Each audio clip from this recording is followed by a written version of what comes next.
I am a little bit more than slightly tipsy. So, since of course I'm not going to tell you, we're just going to pretend like I'm sober this whole video. Okay.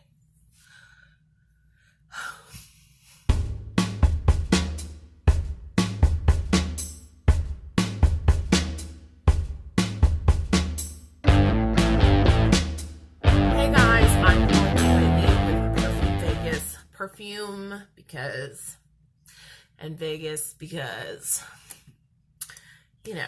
that reason. This is my first perfume haul of 2020. If you don't count my H&M haul, which I guess technically counts, but it was all one brand, so I didn't really think of it as a haul, but this is a selection of brands. So to me, it's more like a haul because I got a bunch of stuff from a bunch of different places. So I'm just going to kind of start off. I'm just going to work my way through these products. Yeah. The first thing I have is this 5 ml, I think it's a 5 ml decant of Sun Moon Stars by Karl Lagerfeld. Now, in a previous video, I talked about Sun Moon Stars and how I loved it as a teenager.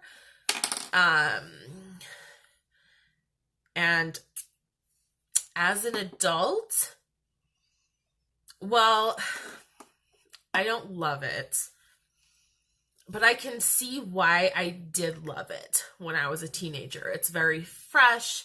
It's very feminine.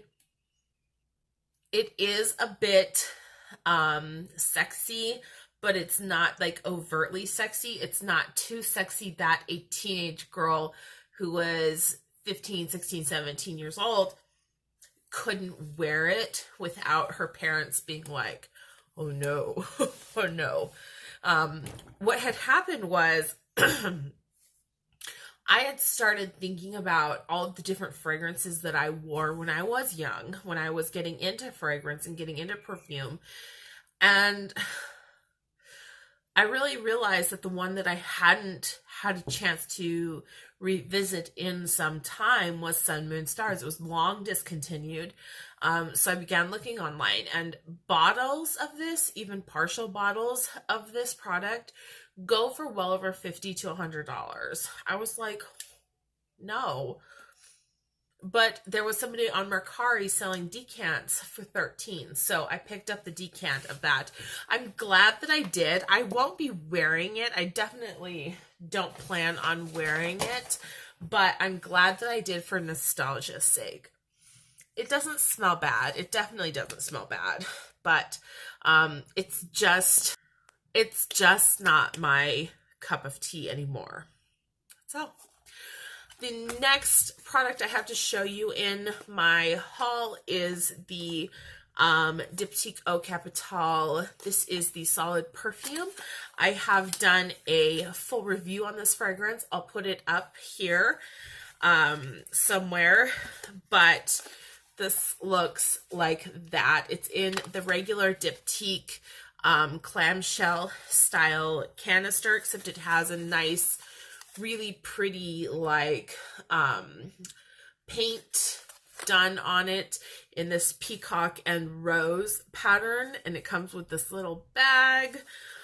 It's really just a gorgeous product to have on your counter, even if you weren't in love with the scent, but the scent's really beautiful too. Honestly, the scent's gorgeous, and I do plan to pick up the Eau de Parfum of Eau Capitale when I get a chance. So that's Eau Capitale from Diptyque. I also have reviewed this fragrance, so I will link that up above as well. I have the scent Nest Cocoa Woods. This I purchased off of Sephora's website because they are selling this fragrance at a discount. I'm not sure if it is being discontinued or if they're just repackaging or just trying to reduce stock. I'm not really sure, but it's a really light, it's a really nice, warm, chocolatey fragrance. I wouldn't call it a gourmand, even though it does have a very strong chocolate note. To me,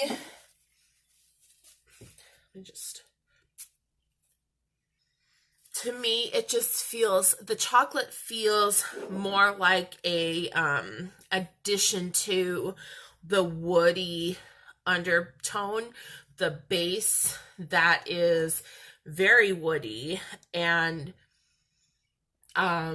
slightly sweet. It's really not a very sweet or gourmand fragrance, but it is a very warm, woody fragrance. I have heard some people say that the cocoa note in Cocoa Woods is very synthetic.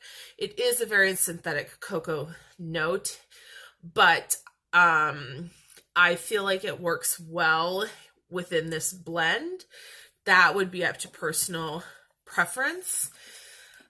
So if you can, I suggest you try the scent. I did see that it was in Sephora stores, or some Sephora stores at least today.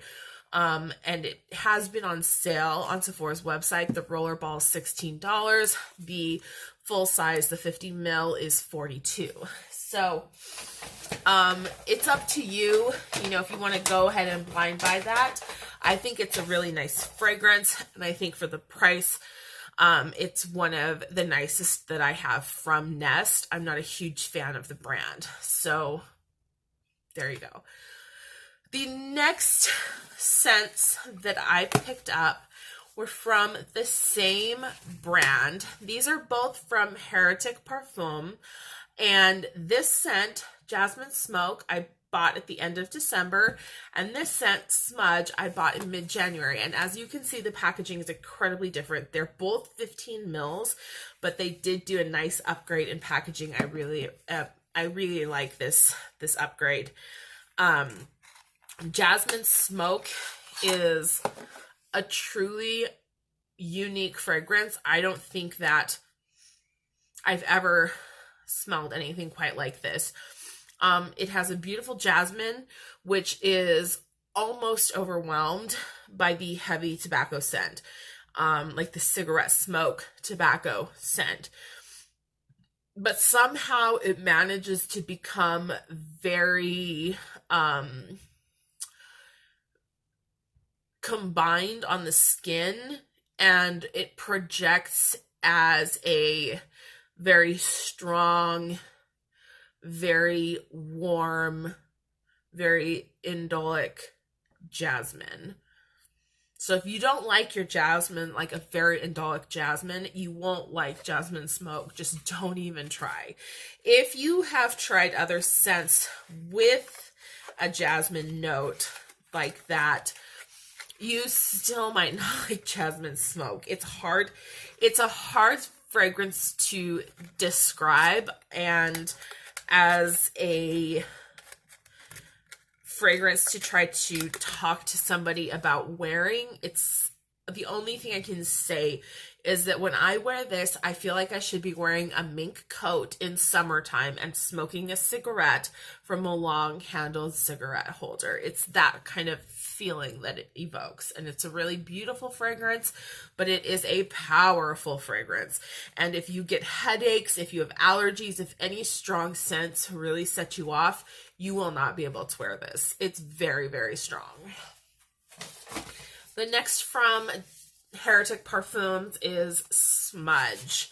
Now, this is quite a bit different than Jasmine Smoke, although I think the great thing about both of these scents is that they truly evoke a feeling or a memory or some sort of emotion instead of just being a scent profile.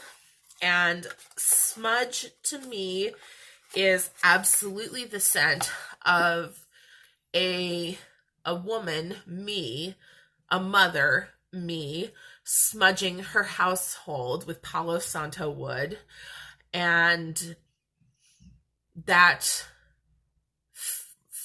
scent memory of a child who would be my children, what they would take away from that. This feels like the scent memory of somebody smudging their home or their workspace. Palo Santo is very strong. You have several woods, incenses, and I think white sage as well. It isn't as strong of a scent as Jasmine Smoke, but it's definitely a powerful fragrance. Both of these scents last 4 hours on the skin. Both of them need only 1 or 2 sprays, or else you're going to get overwhelmed. And both of them are truly unique in their composition, that even though they are fairly straightforward, there's not a huge depth to them, that what you are getting is so huge to begin with. You don't need that additional depth. You don't need that additional dry down consolidation scents. I'm going to be doing a video on Heretic perfumes, these 2 scents, as well as clean fragrances in general. So keep an eye out for that. If it isn't listed, then I will have it listed once I get it up, or you can always check for the playlist down below. I have some pricey ones coming up next, so I'm gonna go ahead and do Sephora Prada Candy Night. This was what I redeemed for in my Sephora Welcome to the Roaring 20s favorites. I really like this fragrance. Honestly, I think I made mention of it then, but I believe, like, it, in my opinion, Prada Candy Night could have been a pillar fragrance for the brand. It did not need to be a flanker of Candy.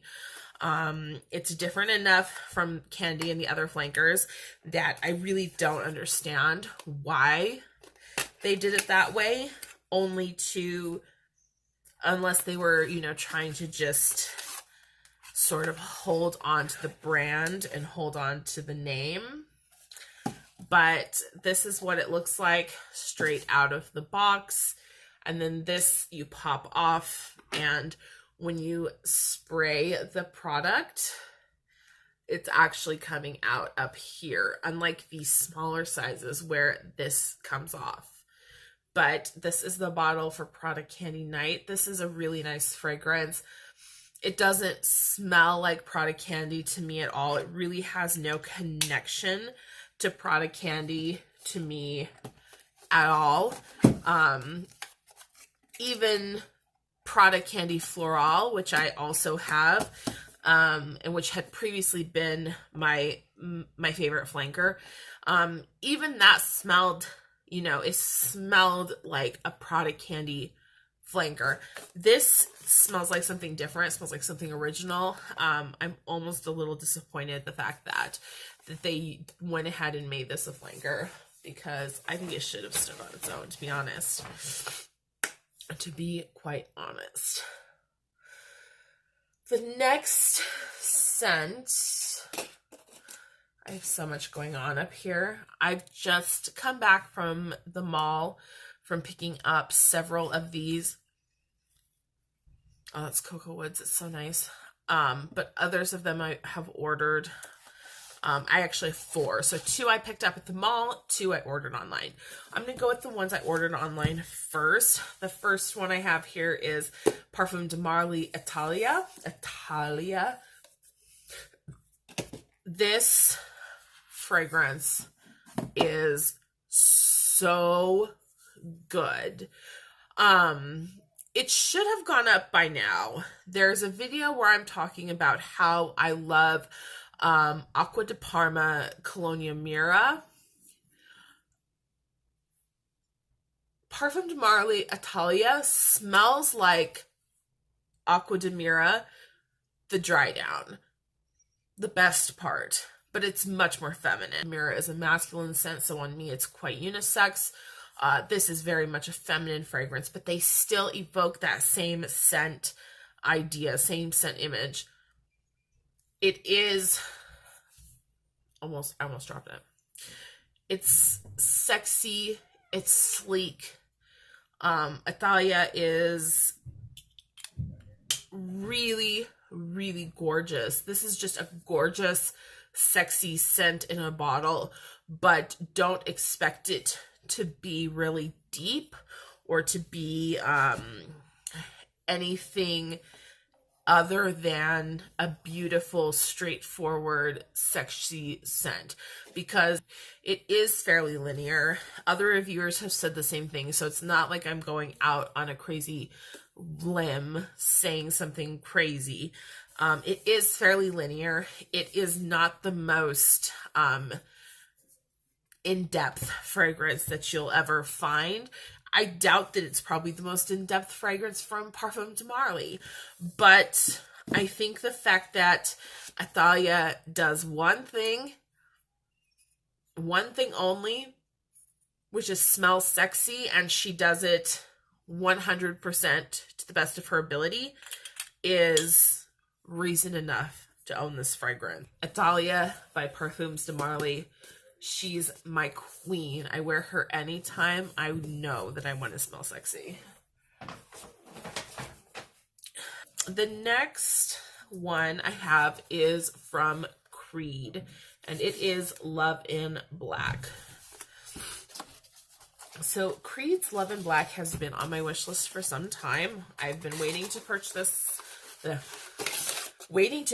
this scent for some time, and I went a little crazy at the beginning of the year, and I bought a bunch of fragrances, and I was like, heck, if I'm buying all of these fragrances, why am I not buying the ones that are on my wish list? So I picked up Love in Black. This is another scent that you're really going to have polarized opinions on. It can't be a crowd pleaser. This is not a crowd pleaser. It just can't be. The top of the fragrance is so heavy with violet. It smells like the Guerlain Meteorites, like the Guerlain Meteorites powder or compacts. It smells more like that than like their own Meteorites fragrance, I think. The other problem with Love in Black is that it doesn't ever really soften. That violet note of the Creed Love in Black fragrance, it stays very forward. It remains very in your face, and violet is not a sort of demure type of floral. It's very much a like, I'm gonna hit you with my cane kind of scent. So I know there are a lot of people who think this smells like kind of an old lady, but to me, the beauty of Love in Black is that it doesn't ever actually shy away from what it is, which is a bold floral with a hint of musk and amber underneath. It's kind of in your face. It's kind of okay with that. I think that if you wanted to wear Love in Black, you would be kind of okay with being in someone's face, because that's the kind of person you are.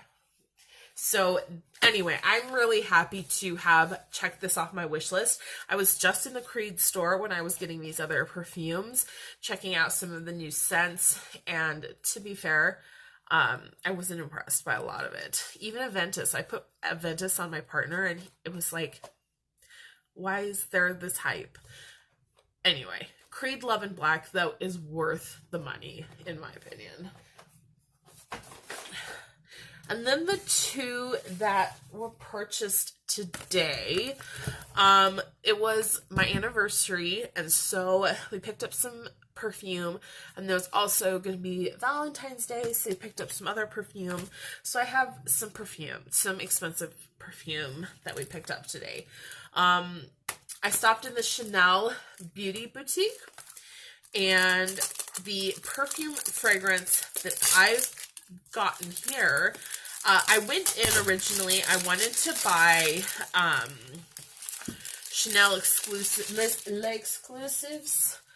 Coeur de Russie, And when I smelled Coeur de Russie, which I actually do have a sample of here, when I put it on, I was wearing on my skin, it was drying down. I was just thinking to myself, I'm like, this smells like something I own already. I can't purchase a fragrance at this price point that smells like something that I'd own already. So I had been looking at, I mean, I tried a bunch of different fragrances from Les Exclusives line. I tried Coromandel, I tried Sycamore, I tried Eau de Bois. If you can think of it, I tried it, okay? I have Tester of 1957, which is one that I want to try wearing on my skin some more from those exclusives. And then the Coeur de Russie. I'm going to give those, I'm going to keep testing those and pick up those, you know, eventually when the time's right. But I had been looking at Léos de Chanel. Hopefully that's right. And I was really interested in Paris Venise. So I tried it in the store and I really liked it. It was floral and light. It wasn't heavy, but it had just enough kind of like spice to keep my interest. So the bottle looks like that. Chanel Paris Venise. And I won't be able to spend anything because I just, do I have a tester of this anywhere? A tester strip? I have like so many sample strips. I don't. So what I'm going to do, I'm just going to spray it on the inside of this card. So it looks like this. I have a lot of perfume on me too, so I don't want to spray it on me per se. Where is the nozzle?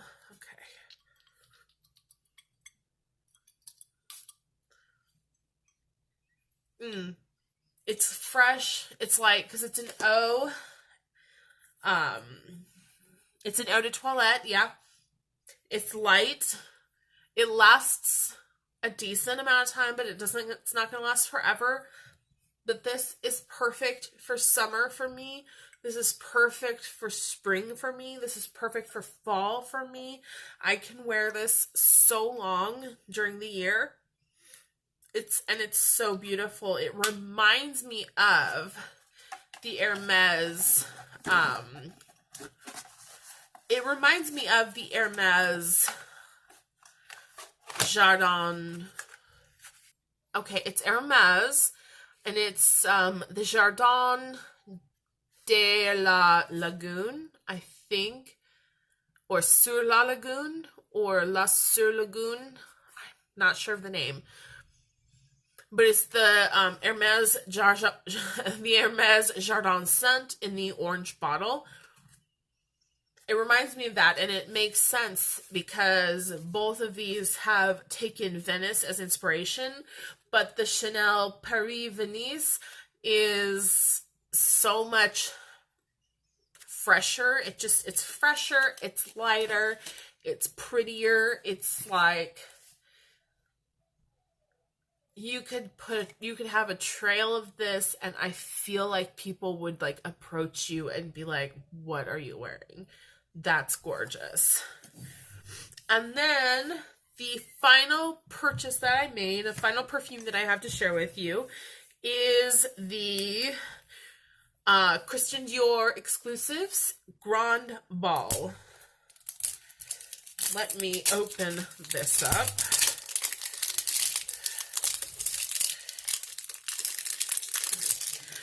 The Exclusives line on Christian Dior, it says they're online only, but I live in Las Vegas where nothing is online only, so. Hello, you guys. I have to do a voiceover here because I was so sober that I totally forgot the names of all of the fragrances I was trying. So in Christian Dior, the first fragrance that I was interested in was Jasmine d'Ange, and it was currently unavailable, sold out in store, would have to be ordered. So the assistant showed me Grand Ball instead, and I absolutely fell in love with it. It's beautiful, you guys. So the Christian Dior, Les Exclusives, they just come in these bottles like this. And this one is a... And here we are again with the voiceover, because for some reason I kept calling Jasmine, which is the flower in the scent, I kept calling it tuberose. Anyway, Jasmine d'Ange and Grand Ball are both jasmine scents. Grand Ball is a beautiful warm jasmine with bergamot, with some orange blossom, and then with a base of sandalwood and white musk. It's light but very sensual and pleasurable to wear. So these two were my like anniversary and Valentine's Day fragrances. The other ones that I was interested in were from Louis Vuitton, Matière Noire. That one's really nice. I'll probably be going back for that. And Van Cleef and Arpels, it's super, super nice. So that one I'll probably try to get as well. So I hope that you enjoy. If you see anything in this haul that you want a further review on, I'd love to do reviews on any of these products. There's some that have already gotten reviewed, and those ones I'll link. And then just let me know in the comments if there's any others that you are interested in. Thank you so much for joining me on Perfume Vegas today. And as always, I'll see you next time.